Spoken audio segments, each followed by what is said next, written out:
Welcome to Anglo Bangla YouTube channel. Dear students, আজ এই video লেসনের মাধ্যমে আমি তোমাদের এবিটিএ টেস্ট পেপার থেকে 173তম পেজের যে আনসিন পোর্শনটা রয়েছে এবং গ্রামার পার্টটা রয়েছে সেটা আলোচনা করব।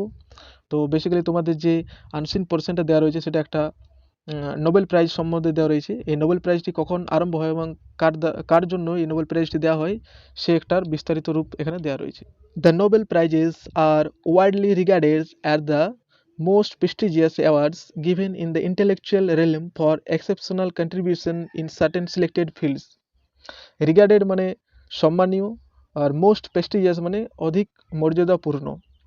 তো নোবেল প্রাইজ, এই নোবেল পুরস্কারগুলি সর্বাধিক মর্যাদাপূর্ণ পুরস্কার হিসেবে ধরা হয়, যেটা দেওয়া হয় নির্দিষ্ট কিছু ক্ষেত্রে ব্যতিক্রমী বা বিশিষ্ট বুদ্ধিজীবীদের বিশিষ্ট কিছু অবদানের জন্য এটা দেওয়া হয়। These coveted prizes are annually awarded by Swedish and Norwegian institution. Coveted মানে লোভনীয়। তো এই বিশিষ্ট যে পুরস্কারগুলি রয়েছে, এই বিশিষ্ট পুরস্কারগুলি বাৎসরিকভাবে দেওয়া হয় সুইডিশ এবং নরওয়েজিয়ান প্রতিষ্ঠান দ্বারা, মানে সেখান থেকে এটা দেওয়া হয় Nobel পুরস্কারগুলি। The foundations for the Nobel Prizes were laid in 1895 when Swedish inventor and industrialist Alfred Nobel wrote his last will, leaving much of his wealth to the establishment of the Nobel Prize. তো Nobel পুরস্কারের যে ভিত্তিটা মানে ভিত্তিটা স্থাপন করা হয়েছিল কত সালে? 1895 সালে। When Swedish inventor and industrialist Alfred Nobel wrote his last will, যখন অ্যালফ্রেড নোবেল এই উদ্ভাবক, ইনভেন্টর মানে উদ্ভাবক এবং শিল্পপতি, ইন্ডাস্ট্রিয়ালিস্ট মানে শিল্পপতি অ্যালফ্রেড নোবেল যিনি তার শেষ ইচ্ছা লিখেছিলেন এবং কি করেছিলেন, living much of his wealth to the establishment of the Nobel prize, এবং তিনি অনেক ধন সম্পদ রেখে গিয়েছিলেন এই নোবেল পুরস্কারটি স্থাপন করার জন্য। Alfred Nobel instructed that most of his fortune be set aside as a fund for the awarding of 5 annual prizes. Fortune মানে এখানে ধন সম্পদ।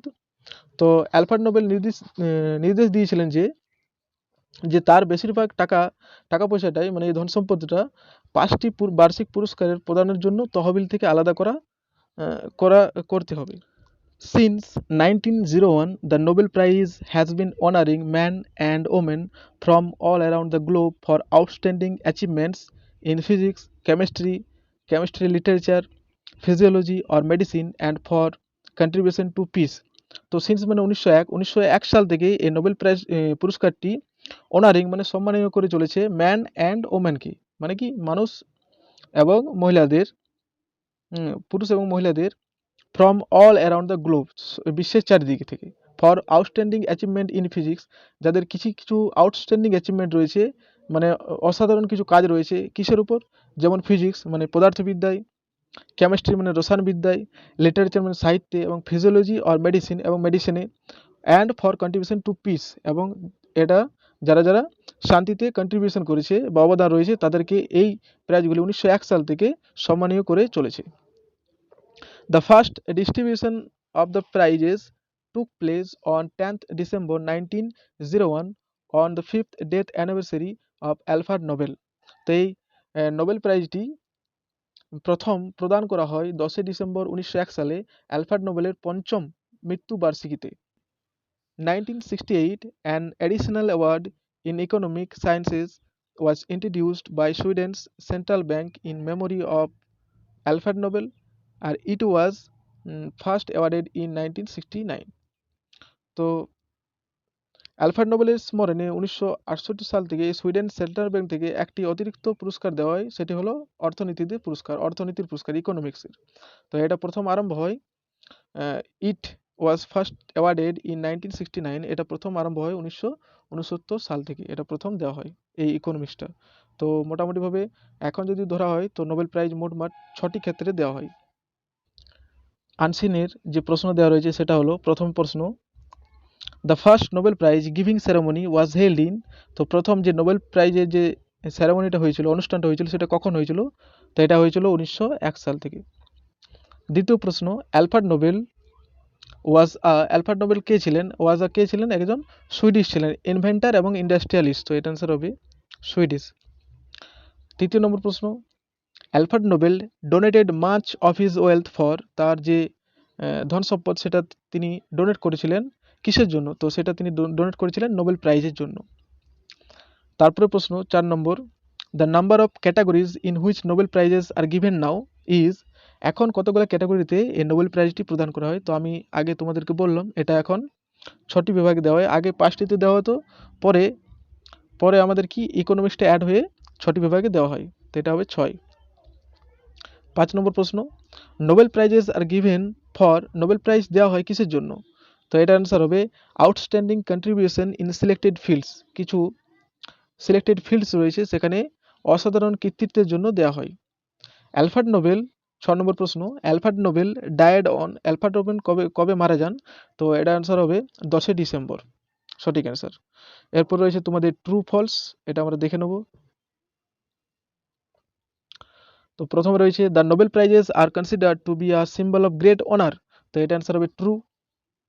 সাবনেট স্টেটমেন্ট হবে the Nobel prize are widely regarded as the most prestigious award. দ্বিতীয় প্রশ্ন, the Nobel prize in economic was introduced by Swiss bank, তো যে ইকোনমিকের যে প্রাইজটা সেটা ইন্ট্রোডিউস করেছিল সুইস ব্যাংক দ্বারা, তো এটা অ্যান্সার হবে ট্রু। এটা অ্যান্সার হবে সাবনেট স্টেটমেন্ট হবে, sorry. 1968, an additional award in economic science was introduced by Sweden's central bank in the memory of Alfred Nobel.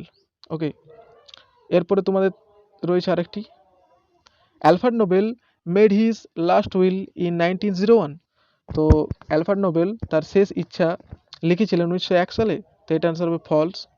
তার শেষ ইচ্ছা তিনি 1901 সালে লেখেননি, এটা অ্যান্সার হবে the foundations for the Nobel Prizes were laid in 1895 when Swedish inventor and industrialist Alfred Nobel wrote his last will, তো তিনি তার লাস্ট উইল লিখেছিলেন 1895 সালে। এরপরে তোমাদের রয়েছে 2 নম্বর প্রশ্ন আনসিন থেকে।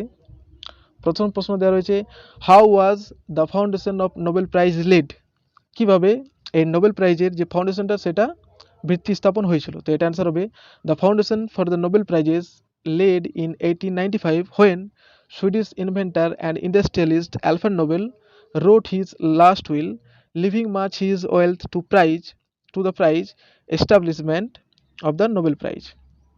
এটা অ্যান্সার হবে এটা। দ্বিতীয় প্রশ্ন, who was Alfred Nobel, Alfred Nobel কে ছিলেন?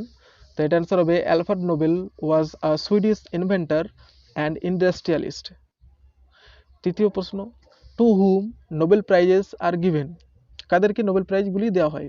তো এটা অ্যান্সার হবে Nobel prizes are given to man and women from all around the globe for outstanding achievements in physics, chemistry, literature, physiology or medicine and for contribution to peace.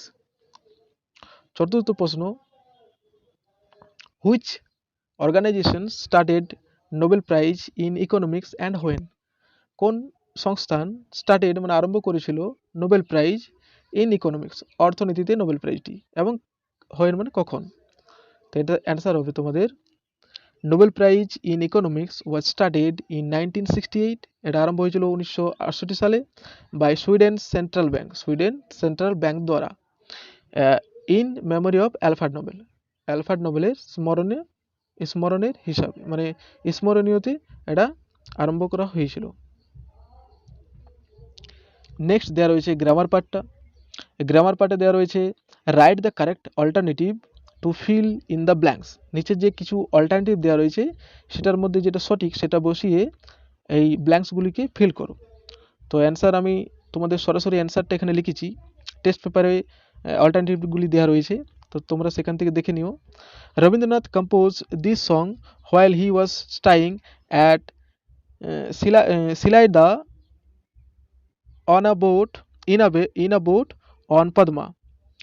The song celebrates the arrival of monsoon in Bangla. তো প্রথমটার answer হবে তোমাদের composed, দ্বিতীয়টা হবে ওয়াজ স্টাইং and তৃতীয়টার answer হবে তোমাদের celebrates. 5 নম্বর দাগেরটা তোমাদের দেওয়া রয়েছে fill in the blanks with appropriate articles and prepositions, নিচের যে ব্ল্যাঙ্কসগুলি রয়েছে সেটা অ্যাপ্রোপ্রিয়েট আর্টিকেল অথবা প্রিপোজিশন দ্বারা পূর্ণ করো। তো অ্যান্সার হবে তোমাদের children's are the future of tomorrow, so the future of the country depends on what they learn in their formative years. তো প্রথম এটা অ্যান্সার হবে তোমাদের আর, দ্বিতীয়টা হবে তোমাদের অফ এবং তৃতীয়টা হবে তোমাদের অন। ওকে, নেক্সট মুভ করো। পরেরটা তোমাদের দেওয়া রয়েছে মেক ইট কমপ্লেক্সে করতে বলা হয়েছে দেয়ার ওয়াজ অ্যান আনন্যাচারাল সাইলেন্স। তো এটা তোমরা যদি কমপ্লেক্সে করো তো এটা অ্যান্সার হবে there was a silence which was not natural, তার মানে আনন্যাচারাল। তো এটা অ্যান্সার হবে এটা, there was a silence which was not natural. Next তোমাদের দেওয়া রয়েছে একটা voice change, does the moon know you. তো চেঞ্জ দ্য ভয়েস, এটা অ্যান্সার হবে are you known by the moon.